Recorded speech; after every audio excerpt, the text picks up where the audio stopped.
Colligative property है ना। Colligative property क्या होता है पहले ये बता दो। एक ऐसी प्रॉपर्टी, सॉल्यूशन की एक ऐसी प्रॉपर्टी जो सिर्फ नंबर ऑफ पार्टिकल पे डिपेंड करे, उसे कॉलिगेटिव प्रॉपर्टी बोलते हैं। 4 कॉलिगेटिव प्रॉपर्टीज हमारे सिलेबस में था। कौन कौन सा?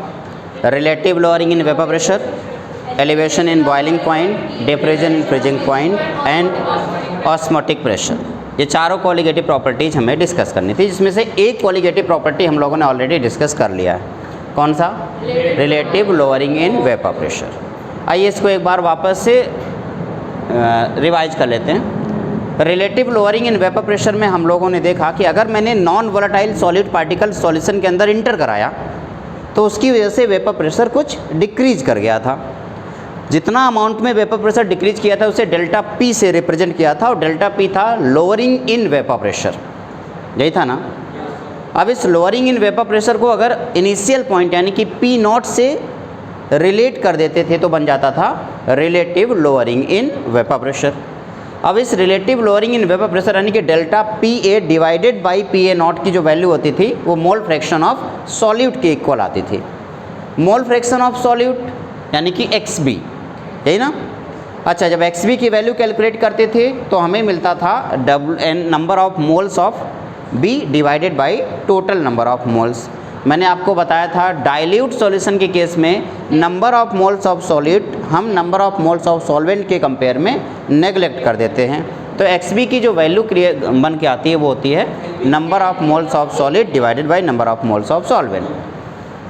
अच्छा, number of moles of solid को हम लिख सकते थे mass divided by molar mass, यही तो होता था। तो यहाँ से अगर आप चाहें तो किसी भी सॉल्यूट का मोलर मास भी बहुत ही आराम से निकाल सकते थे।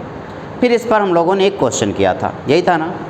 आज का लेक्चर होगा एलिवेशन इन बॉइलिंग पॉइंट, यानी कि सबसे सिंपल क्वेश्चन जो मैंने आपको अंडे वाला क्वेश्चन पूछा था ना, कि अगर किसी के घर में अंडे बॉयल किए जा रहे हैं तो होता क्या है कि अंडे उबालने के लिए थोड़ा सा नमक या थोड़ा सा सॉल्ट पानी में डाल देते हैं। तो पानी में सॉल्ट डालने की वजह से अंडे का टेस्ट नहीं बदलता था, बट वो जल्दी बॉयल हो जाता था।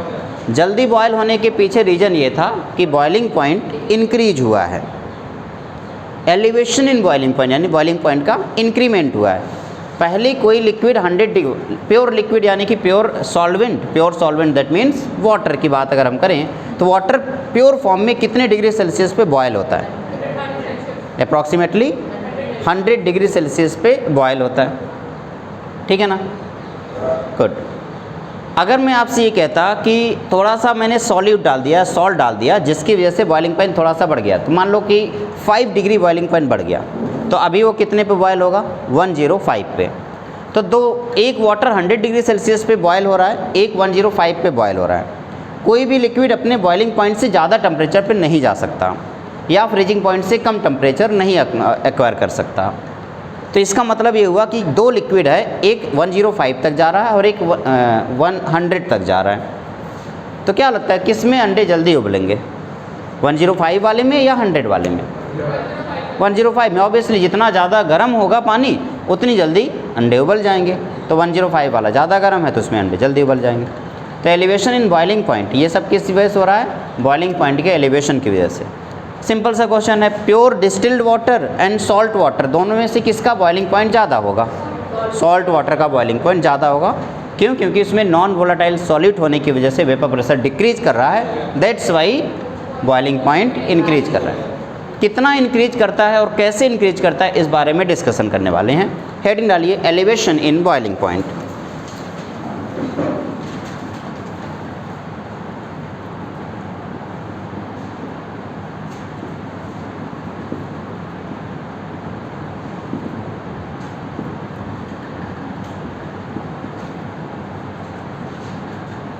इसे डेल्टा टीबी से रिप्रेजेंट करेंगे। एलिवेशन इन बॉइलिंग पॉइंट को किससे रिप्रेजेंट करने वाले हैं? डेल्टा टीबी से। सेम क्वेश्चन है, सेम ग्राफ है, कोई अंतर नहीं। फिर से मैं इसी ग्राफ को एक बार वापस से रिपीट कर रहा हूँ, बेटा ध्यान से देखना। मैंने आपसे कहा पिछली बार मैंने जो ग्राफ बनाया था वो किस में था? Temperature versus vapour pressure. तो वेपर प्रेशर वर्सेस टेम्परेचर ये है। मैंने कहा जैसे जैसे टेम्परेचर बढ़ाओगे वेपर प्रेशर इंक्रीज करेगा। और इस केस में जो सॉल्वेंट का जो ग्राफ बनता था वो कुछ ऐसा बनता था, याद है? बॉइलिंग पॉइंट का डेफिनेशन कोई मुझे बताएगा कि बॉइलिंग पॉइंट होता क्या है? वो टेम्परेचर जिस पर किसी लिक्विड का वेपर प्रेशर उसके एटमॉस्फेरिक प्रेशर के इक्वल हो जाता है उसको बॉइलिंग पॉइंट बोलते हैं। तो हेडिंग डालेंगे बॉइलिंग पॉइंट और लिखेंगे अ temperature at which, boiling point का पहले डेफिनेशन लिख लीजिए, अ टेम्परेचर एट विच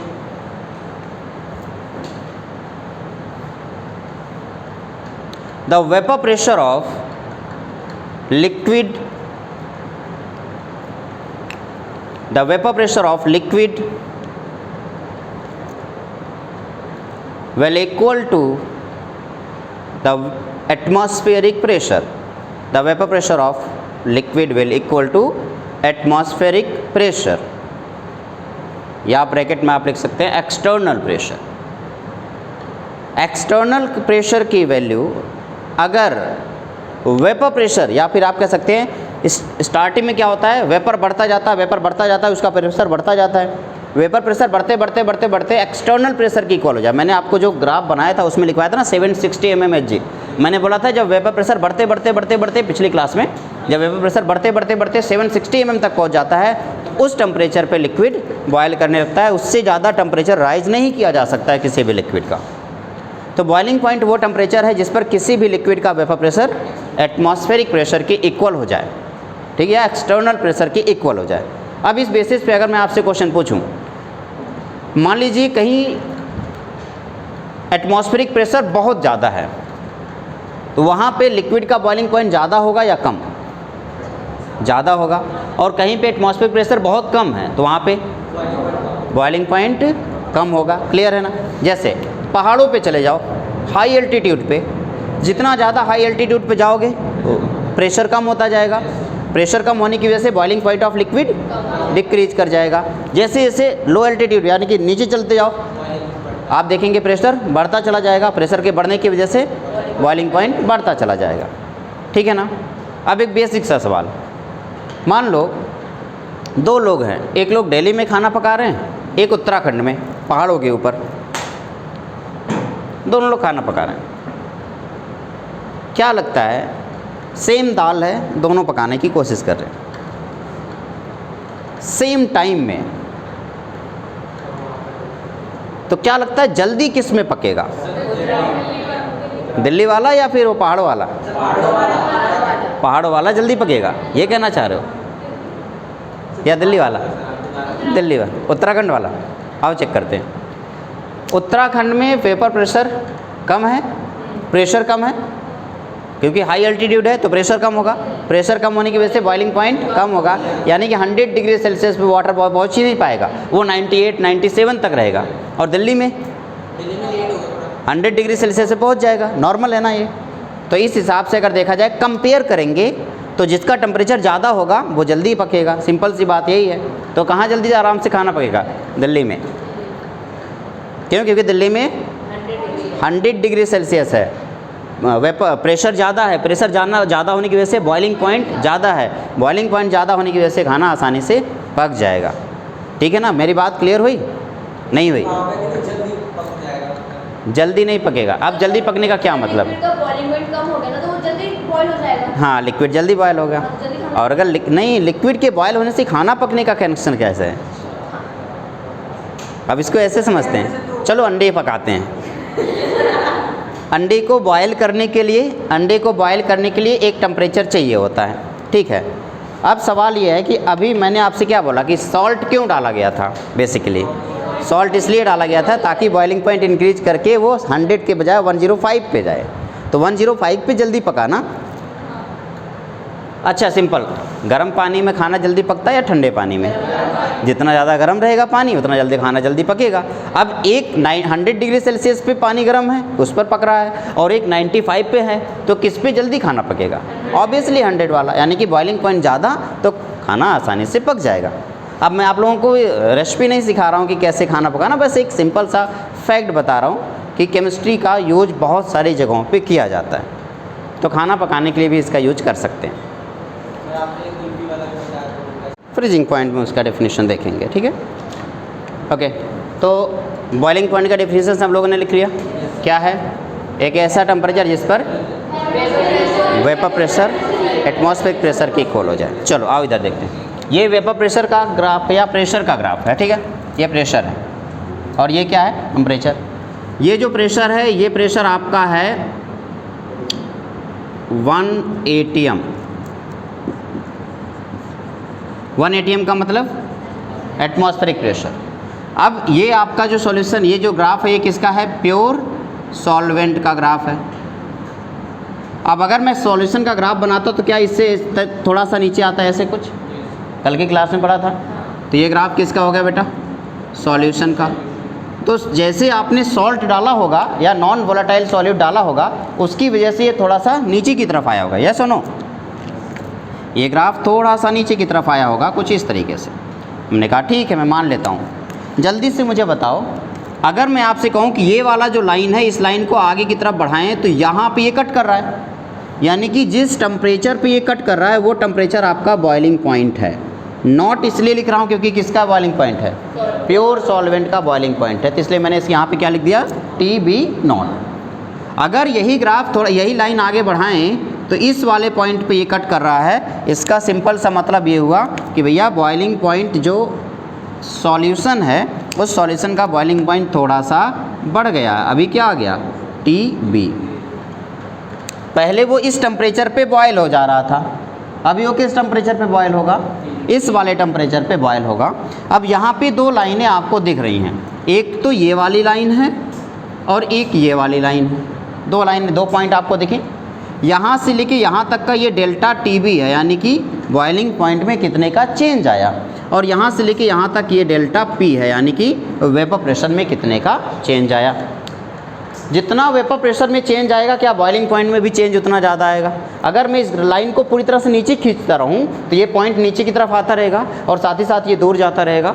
और मैं इसको ऊपर की तरफ लेके जाऊँ तो ये ऊपर की तरफ जाता रहेगा और ये भी ऊपर की तरफ जाता रहेगा, यानी कि डेल्टा P और डेल्टा TB एक दूसरे के डायरेक्टली प्रोपोर्शनल है। ये सुनो, तो आपने कहा कि sir delta TB is directly proportional to delta P, यानी कि जितना डेल्टा P क्या बेटा? Lowering in vapour pressure. तो जितना वेपर प्रेशर कम होगा, क्या बॉइलिंग पॉइंट उतना बढ़ता चला जाएगा। ये सुनो, क्लियर है ना? ओके, डेल्टा TP जितना ज़्यादा होगा, डेल्टा P जितना ज़्यादा होगा, डेल्टा TB भी उतना ही ज़्यादा होगा। अब एक और बात, अगर मैं आपसे कहता डेल्टा TB की वैल्यू कैलकुलेट करना हो तो कहाँ से? पहले मुझे क्या मिल जाए? TB और माइनस TB0। तो आप कहेंगे TB माइनस TB0, ये आपका डेल्टा TB का फॉर्मूला है। हमने कहा ठीक है, मान लिया। जितना ज़्यादा मैं सॉल्यूट का कॉन्सेंट्रेशन बढ़ाऊंगा, फिर से सुनना, जितना ज़्यादा मैं सॉल्यूट का कॉन्सेंट्रेशन बढ़ाऊंगा, क्या उतना ज़्यादा डेल्टा P की वैल्यू चेंज होगा? और जितना ज़्यादा डेल्टा T की वैल्यू चेंज होगा, क्या उतना ज़्यादा TB होगा, डेल्टा TB होगा। इस केस में आप कह सकते हो कि सर डेल्टा TB जो है, this is directly proportional to concentration of the solute. अब कॉन्सेंट्रेशन कई तरीके से एक्सप्रेस कर सकते हैं। यहाँ पे हम उन कॉन्सेंट्रेशन के बारे में डिस्कशन करेंगे जो कॉन्सेंट्रेशन टेम्परेचर इंडिपेंडेंट हो। कौन सा ऐसा? मोलैलिटी। मोलैलिटी में कौन टेम्परेचर इंडिपेंडेंट है? कौन है? मोलैलिटी। मैं टेम्परेचर की वजह से मोलैरिटी यूज नहीं कर सकता, क्योंकि जैसे जैसे टेम्परेचर बढ़ाओगे मोलैरिटी चेंज होती चली जाएगी। तो मुझे एक ऐसा कॉन्सेंट्रेशन चाहिए जो चेंज ना हो टेम्परेचर के हिसाब से। क्या होगा वो? मोलैरिटी। तो यहाँ पे मैंने लिखा delta TB is directly proportional to molality. अब इस डेल्टा TB यानी कि यहाँ पे प्रोपोर्शनल का साइन हटाऊंगा तो क्या लगाऊंगा बेटा? कांस्टेंट। यहाँ पे कांस्टेंट आएगा KB इंटू मोलैलिटी। क्या है? ठीक है, समझ में आ गया? तो अब आप यहाँ से ऐसे कह सकते हो। अब मोलैलिटी का कोई मुझे फॉर्मूला बताएगा? यानी कि W डिवाइडेड बाई, यही होगा। अगर ये ग्राम में है तो क्या करूँगा? 1000 से मल्टीप्लाई कर दूँगा। यस और नो? कितना आसान है। अब ज़रा देखो, number of moles of solute बताओ क्या होता है? Number of WB by MB into WA into 1000। ये क्या है? मोलैलिटी का फॉर्मूला। अगर यही मोलैलिटी का फॉर्मूला उठा के यहाँ पे डायरेक्ट रख दूँ तो क्या डेल्टा TB का एक नया फॉर्मूला आएगा? आप क्या बोलेंगे K B into W B into 1000 divided by M B into W A, yes सुनो। तो डेल्टा टी बी का हमें एक फार्मूला मिल गया। अब इस डेल्टा टी बी का जो भी फार्मूला हमें मिला है, इसमें जो भी चीज़ें हमने यूज किया मैं लिख लेता हूँ। Where delta T B is, बताओ बेटा, एलिवेशन इन बॉइलिंग पॉइंट। अब नोट कर लीजिए। और स्मॉल m क्या है, मोलैलिटी। ओके, डेल्टा p क्या है, लोअरिंग इन वेपर प्रेशर। और NB है number of moles of solute. Na number of moles of solvent। WB mass of solute। WA mass of solvent। MAMB molar mass of solute. ये पूरा आपका elevation in boiling point हो गया।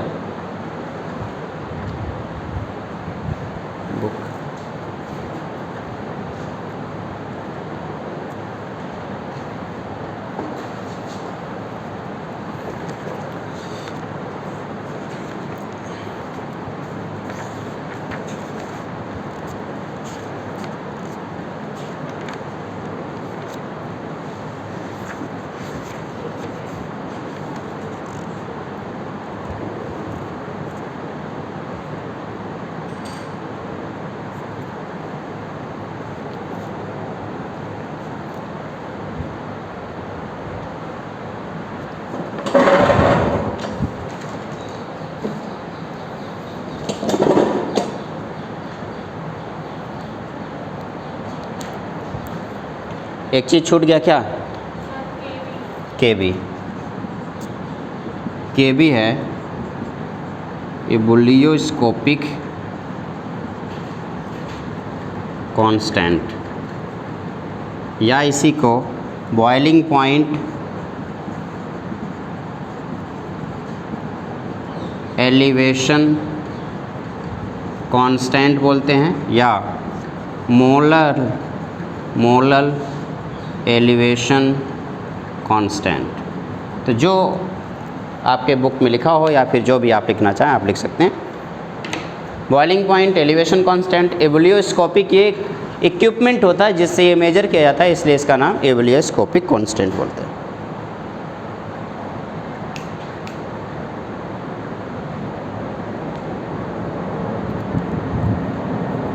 तो क्या एक क्वेश्चन करेंगे इस पर?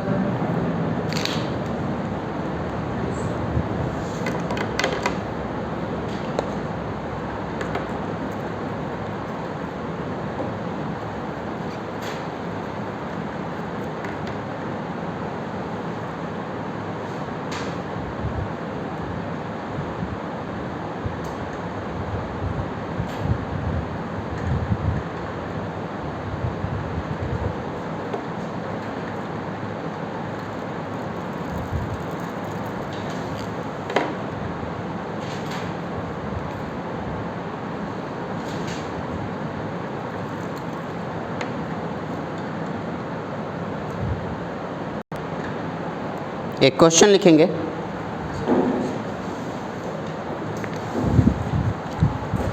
Eighteen gram of glucose, 18 gram of glucose. क्या ग्लूकोज का फॉर्मूला सबको पता है? C6H12O6। ठीक है, 18 gram of glucose molecular formula है C6H12O6 is dissolve in 1 kilogram of water, is dissolved in 1 kilogram of water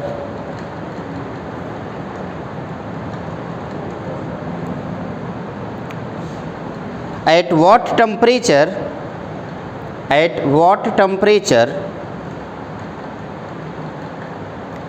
water will boil? At what temperature water will boil? Kb की value दे रखा है इन्होंने 0. Kb for water is 0.52 kelvin kilogram पर मोल। अब देखो यहाँ पे क्या क्या गिवन है। पहला काम होगा गिवन जितनी चीज़ें हैं उसको लिख लेना। बताइए क्या क्या गिवन है बेटा। सबसे पहला WB मास ऑफ सॉल्यूट यानी कि WB कितना दिया है 18 ग्राम। तो क्या MB की वैल्यू पता कर सकते हो? ग्लूकोज का मॉलिक्यूलर फार्मूला कैलकुलेट करके जल्दी से बताओ। B क्या है C6H12O6 कितना आया 180 ग्राम। ठीक है MB हो गया WB हो गया। अच्छा WA भी दिया है कितना दिया है 1000 ग्राम। और क्या दिया है KB दिया है। KB की वैल्यू कितनी है 0.52 केल्विन किलोग्राम पर मोल। क्लियर है ना। आपसे पूछा जा रहा है at what temperature water will boil यानी कि TB की वैल्यू पूछना चाह रहे हैं। वो किसकी बात कर रहे हैं TB की वैल्यू। अच्छा TB की वैल्यू पता करने के लिए TB नॉट पता है कि नहीं पता है? TB नॉट पता है ना 100 degree Celsius that means 273.15 kelvin. अब आपको TB नॉट की वैल्यू पता है। डेल्टा TB कहीं से और मिल जाए तो मुझे TB आराम से मिल जाएगा। अब डेल्टा TB के लिए हमारे पास एक फॉर्मूला है। ये क्या वो सारी वैल्यू दिया हुआ है? तो जल्दी से डेल्टा TB निकालो।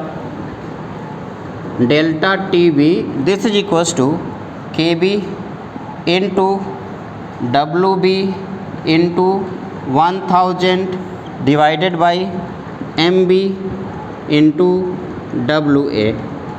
तो KB की वैल्यू है 0.52 इंटू WB की वैल्यू है 18 multiplied by 1000 divided by MB है 180 मल्टीप्लाइड बाई WA है 1000 ने 1000 को मार दिया। कितना आ गया बेटा? चलो ये भी कट गया तो आ गया 0.052 केल्विन है ना। डेल्टा TB की वैल्यू आ गया। तो जल्दी से बताओ TB की वैल्यू क्या होगा? TB equals to delta TB mine plus TB naught यही ना। तो delta TB equals to TB minus TB naught. तो TB this is equals to delta TB plus TB naught. तो डेल्टा TB की value है 0.52 plus 273.15। The final answer is 27 क्या है बेटा आगे 202 यही होगा केल्विन। कैलकुलेट कर लो इसको। ये आपका फाइनल टेम्परेचर है जिस पर वो ठीक है नोट कर लीजिए। आसान था। तो इस तरीके से आप लोगों ने सीखा एलिवेशन इन बॉइलिंग पॉइंट। एक बार फाइनली फिर से एलिवेशन इन बॉइलिंग पॉइंट। जब फिर से सुनो, जब भी कभी हम सॉल्यूट को किसी नॉन वोलेटाइल सॉलिड को सॉल्यूशन के अंदर इंटर कराते हैं तो जितना ज़्यादा सॉल्यूट डालोगे उतना वेपर प्रेशर डिक्रीज करेगा। वेपर प्रेशर के डिक्रीज करने की वजह से बॉइलिंग पॉइंट उतना इंक्रीज करता चला जाएगा। इसीलिए जब भी कभी सॉल्ट वाटर और सिंपल वाटर के बारे में डिस्कशन किया जाए तो जितना ज़्यादा सॉल्ट वाटर होगा उसका बॉइलिंग पॉइंट उतना ज़्यादा होगा। क्या ये बात क्लियर हो गई? ठीक है। नेक्स्ट कोलिगेटिव प्रॉपर्टी हमारा होगा, पहले इसको नोट करेंगे फिर आगे बढ़ेंगे।